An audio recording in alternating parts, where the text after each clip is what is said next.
উনি আমাদের কিছুদিন আগেই এই আর্টিস্ট ফোরামের একটা বার্ষিক একটা অনুষ্ঠান ছিল।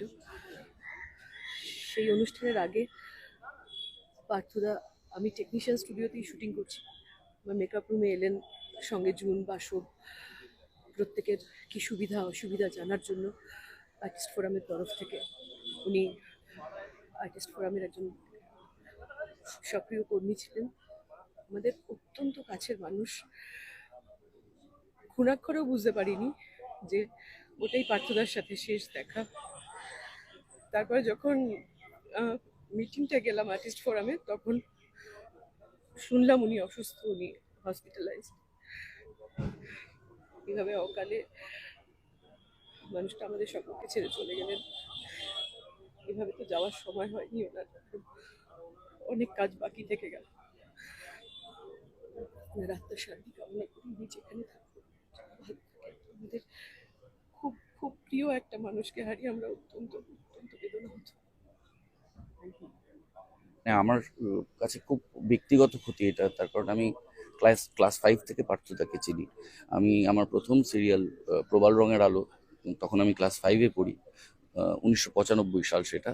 আজ থেকে 29 বছর আগে পার্থদা আমার বাবার রোল করেন, পার্থ কাকু।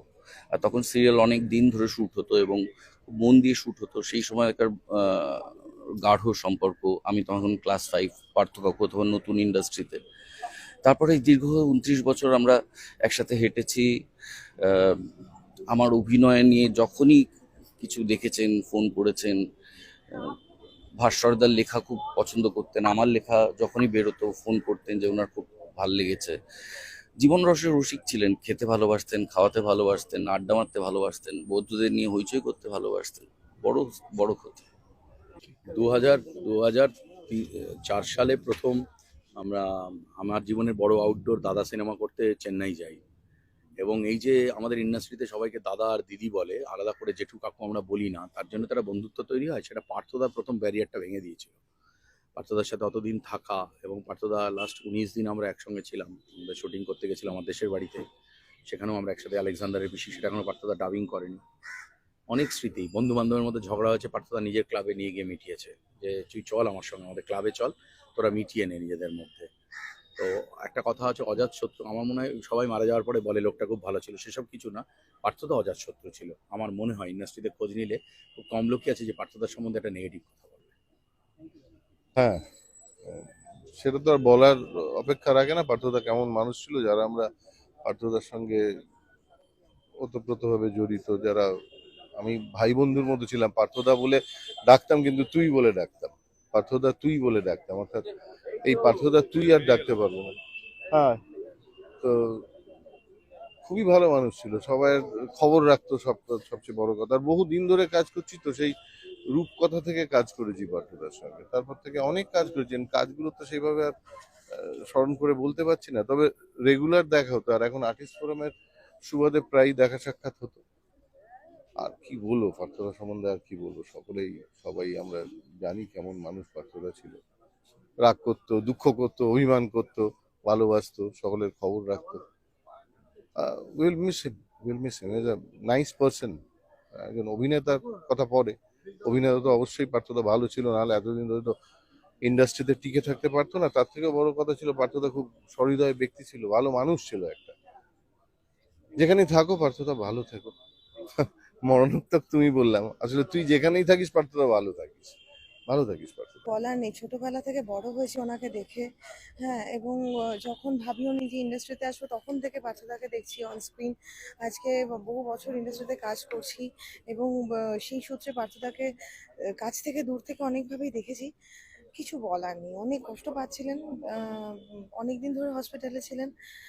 অনেকটা অনেকটা জায়গা ফাঁকা হয়ে গেল, আর কিছু বলার নেই। That's it. ওনার যেখানেই থাকুক পার্থদা আমাদের মধ্যেই থাকবে, সব সময় থাকবে। ওনাকে যখনই স্ক্রিনে দেখবো, আবার করে দেখবো, যেন মনে হবে যে আমাদের মধ্যেই রয়েছেন উনি। আর কিছু বলার নেই, আমাদের মধ্যেই থাকুক উনি, এটাই আমার কামনা। কিছু বলার নেই। পার্থদা সারাক্ষণ হাসি মুখে থাকতো। পার্থদার পার্সোনাল লাইফটা যদিও অতটা ভালো ছিল না, বাট পার্থদার লাইফ বলতে কিন্তু আর্টিস্ট ফোরাম, ইন্ডাস্ট্রি, এদের নিয়েই পার্থদা সারাক্ষণ মেতে থাকতো। জুনিয়রদের সাথে খুব ভালো মিশতো, আমাদের পেছনে লাগতো, মজা করতো। পার্থদার বাড়িতে আমরা অনেক আড্ডা দিয়েছি, অনেক স্মৃতি আছে পার্থদার সাথে। পার্থদা এইভাবে চলে যাবে সত্যি ভাবা যায় না। ভালো মানুষ ছিলেন, ভালো অভিনেতা ছিলেন, এটাই বলবো। পার্থদা তুমি যেখানেই থাকো ভালো থাকো। তাড়াতাড়ি, হ্যাঁ বটেই তো, আরো থাকলে আরো ওর কাছ থেকে আমরা ভালো কাজ পেতাম। অসাধারণ অভিনেতা ছিল, তার থেকেও আমার কাছে মনে হয় অসাধারণ মানুষ ছিল। এত জমাটি, এত প্রাণখোলা মানুষ আস্তে আস্তে কমে আসছে। আর আমার একটু বিশেষ করে নাড়া লাগছে এই কারণে, আমার থেকে ছোট ছিল, ও আমাকে বুধিতা ডাকতো, কিন্তু ভয়ঙ্কর সম্মান করতো, এবং কেন জানি না। আর ওর অভিনয়ের কথা আর কি বলবো, তো অসাধারণ। বিশেষ করে ওর যা সিরিয়াল করেছে সে তো বটেই, মঞ্চেও ভীষণ পাওয়ারফুল অ্যাক্টর ছিল। এই ভালো মানুষ আস্তে আস্তে কমে আসছে, এটাও একটা ভাববার বিষয়। যাক, ওর আত্মার শান্তি পাক, এইটুকুই চাইব। এগুলো তো সবাই জানেন।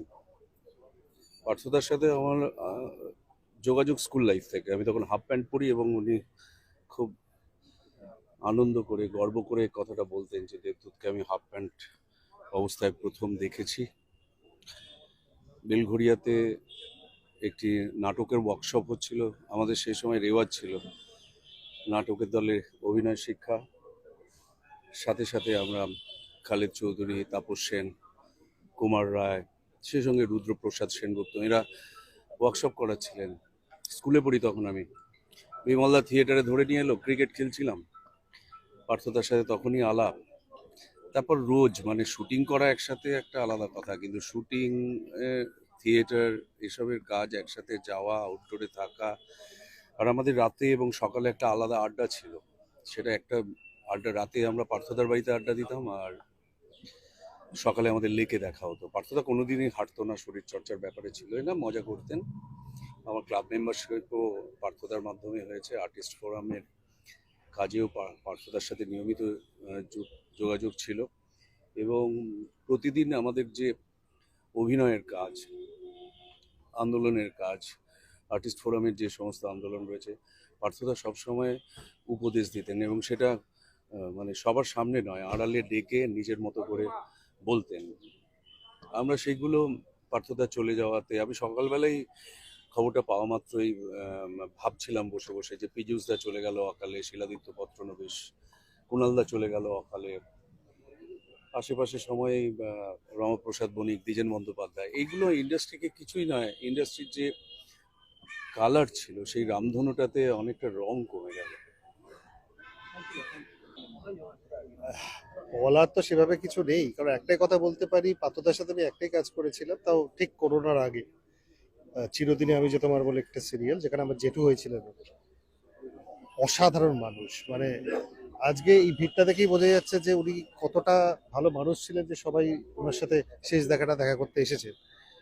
মানে মানুষ হিসেবে অসাধারণ, অভিনেতা হিসেবে তো ওনাকে জাজ করার আমার কোনো যোগ্যতাই নেই। কিন্তু এইটুকু বলতে পারি, যেই মানুষটা পুরো থাকলে পুরো মেকআপ রুমটা একদম জমে থাকতো, এবং খাওয়া দাওয়া থেকে শুরু করে সবকিছু উনি দায়িত্ব নিয়ে সব ব্যাপারে অভিভাবক, মানে উনি অভিভাবক ছিলেন, মানে যেই ইউনিটে কাজ করতেন সেই ইউনিটের অভিভাবক হয়ে উঠতেন উনি।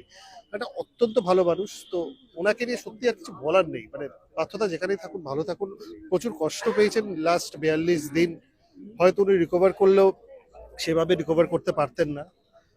তো পার্থদা আমাদের কাছে যেমন ছিলেন সেরকম ভাবেই থাকবেন আমাদের অন্তরে, কিন্তু এখন উনি চিরনিদ্রায় গেছেন, এবং শান্তিতে থাকুন উনি, ওনার আত্মার শান্তির কামনা করুন।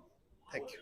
কিছু বলার নেই আসলে। পার্থতার সাথে আমার না ইন্ডাস্ট্রিতে সেই প্রথম দিন থেকে আলাপ, যখন থেকে ইন্ডাস্ট্রিতে এসেছি সেই থেকে একসাথে অনেক কাজ করা। হয়তো এই শেষ কদিনে দেখতে যেতে পারিনি, সেটা ভীষণ খারাপ লাগছে, কারণ হঠাৎ করেই তো হয়েছে। আমাদের এখানে আর্টিস্ট ফোরামের যে অ্যানুয়াল জেনারেল ইয়ারলি মিটিংয়ে আমরা যোধপুর বয়েজে গিয়েছিলাম, সেখানে শুনলাম যে পার্থদার এরকম শরীর খারাপ হয়েছে, তারপরে ভেন্টিলেশন, তারপরে হঠাৎ করেই কাল রাত্রে খবরটা এলো।